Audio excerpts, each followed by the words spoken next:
Alright guys, I'm back from my trip to Marble Falls to the Hidden Falls Adventure Park Wild Cat Enduro.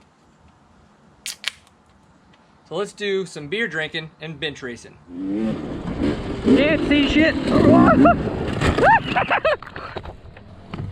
One, that was an awesome weekend of riding dirt bikes.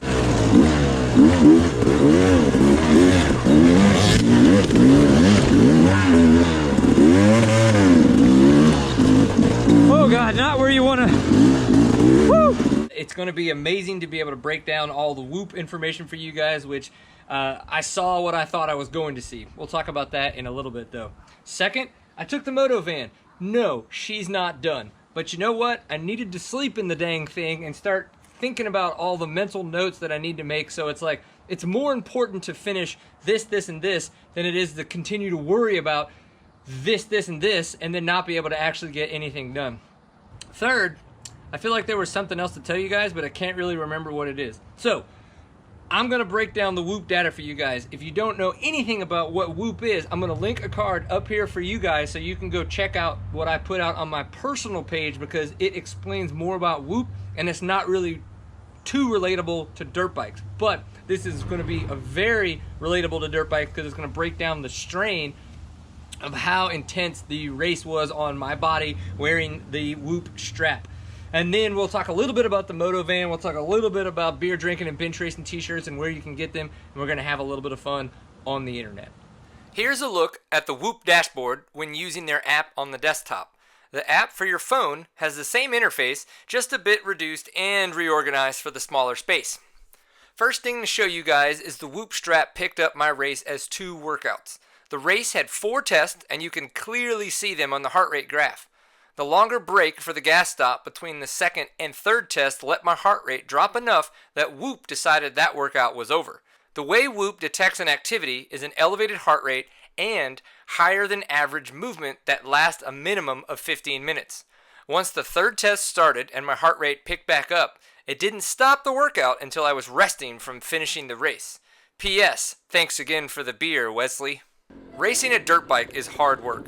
Those of us who do this regularly know this. Those who have never ridden or raced one probably think the throttle makes it fairly easy. Looking at my overall strain on the day, I was just under a 21 at 20.7. 21 is Whoop's highest strain number. We know it was a tough day. Whoop's strain is calculated on a few metrics from total cardiovascular load and duration of time in certain heart rate zones, but it's also personalized to each Whoop wearer. To emphasize how much strain the day was for me at the Wild Cat Enduro, here's a look at the Talking Elite Fitness team on Whoop. I had the highest strain on the day at 20.7, the highest activity for the day at 19.6, which was test 3 and 4, and most calories burned at 66.27. Racing dirt bikes is tough work. Okay, let's look at some of the footage and see if we can associate it with some heart rate numbers. Looking at the start of test 1, it looks like we started around 9:11 in the morning. I was on row 61, so I was 61 minutes behind key time. 13 minutes in, around 9:26, I hit the highest heart rate of that test at 178.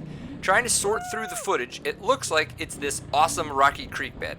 The moment my heart rate hit 128, I feel was this moment. On your left, on your left! I was passing on the rider's left and he looked like he was coming over on me. Glad we didn't come together.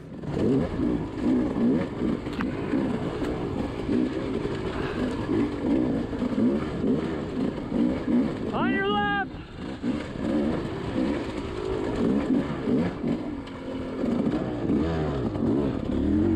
What are your thoughts on rocky creek beds like this? I love them due to their technical nature, but I know some people are a little skeptical.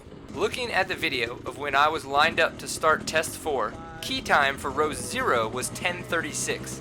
Since I was on row 61, my key time at test 4 was 11:37. The video from test 4 shows I was about 26 minutes and 40 seconds into the test when I made a mistake and then had to get up a hill that a rider was on. Taking those times, the Whoop data should have some seriously elevated heart rate around 12:03, 12:04 in the afternoon. And boom, there it is. The times my heart rate reached the highest it did all day. I knew at the time that I was working hard, so it's cool to come to the data and have the proof. Oh God, not where you wanna. way through the sky. Holy fudge. Okay, breathe, get it back down.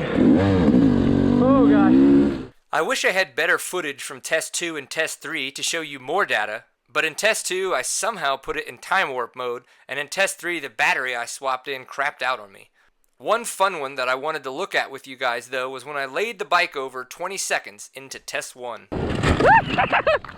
This uphill wasn't that bad, but the sun was right in the wrong spot, so I misjudged where it peaked. I also didn't notice we needed to head to the left at the top, so I was going too fast, didn't know where I was headed, and I couldn't really see. All the combinations for this to happen. Can't see shit. Since I was still early into the test and the terrain was fairly easy, my heart rate hadn't gotten too high yet. We can still see a slight peak from this layover. Not the way you want to start the day though. I rode much smarter throughout the rest of the day, knowing I needed to keep the bike upright and on two wheels.